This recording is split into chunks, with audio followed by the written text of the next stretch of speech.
Now, you and I have something inside of our bodies called DNA. You have 10 trillion cells, and in those cells is DNA. DNA are microscopic strands containing digital information. If you connected all of your DNA strands together, they'd reach from the Earth to the sun and back 66 times in your body and in mine. And that whole thing is packed with genetic, encoded digital information that is the instructions on how to make a nose, eyes, ears, teeth, skin, hair, bones, lungs, a heart, a stomach. How did the information get in there? By accident? Charles Darwin spoke of the simple cell, but that was so long ago, he didn't have the level of knowledge that we have now and couldn't see down to the DNA level where you have the enormous complexity and the very specific information.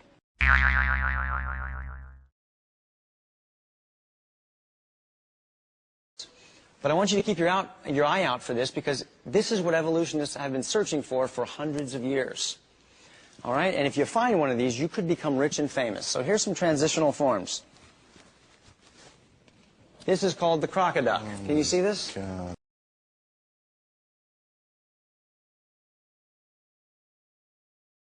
Or, of course, the sheepdog.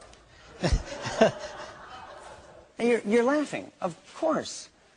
Now, some of you might be saying, wait a minute, look at the platypus. There is a mammal with hair and a bill like a duck. Well, yeah, it's a strange one, and that's exactly how God made it. And there's plenty of strange animals like that. Nature is observable proof that every animal brings forth after its own kind. No one has ever seen a horse produce a non-horse, or a bird produce anything but another bird. Even the famous fossil Archaeopteryx, said to be a reptile transitioning into a bird, if you do the research, you'll find out it has been shown to be fully bird, a perching bird. It has feathers. We even have a website. It's called intelligentdesignversusevolution.com. It offers $10,000 to anyone who can present a genuine living transitional form.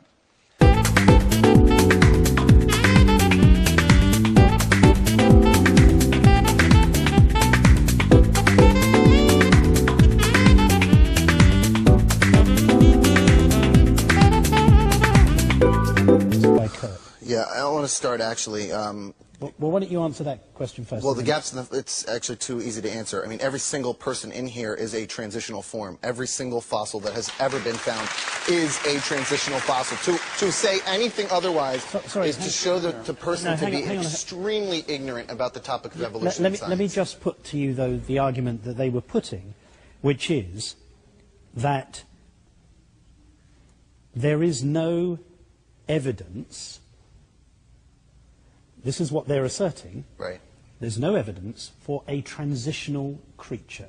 But what I'm saying is that every single person alive, every animal that has ever lived is a transitional fossil. What do you mean by that? You can see... But you weren't, when you were born, you weren't transitioning from monkey for the first 5 years to human being for the next 10. Correct. Correct. However, you can look back at what I transitioned from. No, I'm asking... You can look at fossils like Australopithecus afarensis. No, I'm sure, but the argument you're making, sorry, Brian, the argument you just made was that everybody in this room is a transitional creature. And what all life is constantly evolving. And what I'm asking you is, explain to the audience what they were when they were born, which is different to what they are now. No.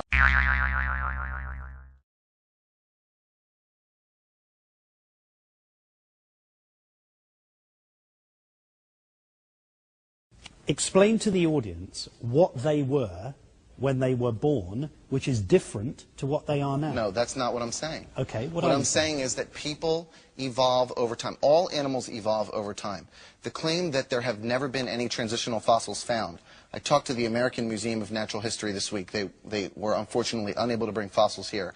Anybody can go to the exhibit. They have plenty of fossils there to show. Kirk and Ray, I will get you free tickets. I'll pay for the tickets.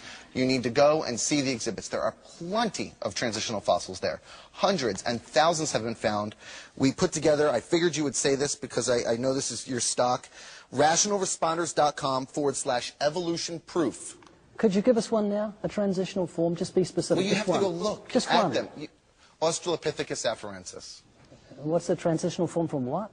From a previous other ape-like creature to the, what we have today. There's that Australopithecus afarensis lived about 7 million years ago.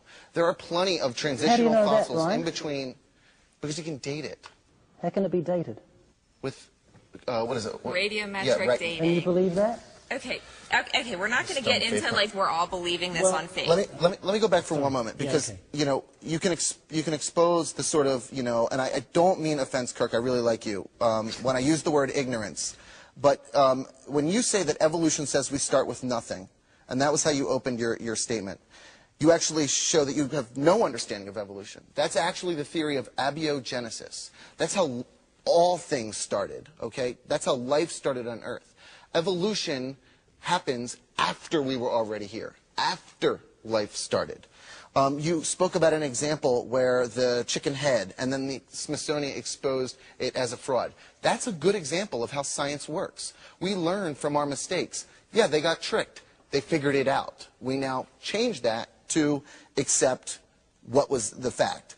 You talk about Until you find out microevolution. that was maybe wrong, and you have to scrap the theory again and come up with the next one. And it'll You happen over scrap and over. one fossil out of the Just hang on. hundreds of thousands that are available. You spoke about microevolution and how we have that, but not macroevolution. I'd ask you, how can you not walk a mile taking one step at a time? Microevolution is one step at a time. Macro is when you get to that end of that mile.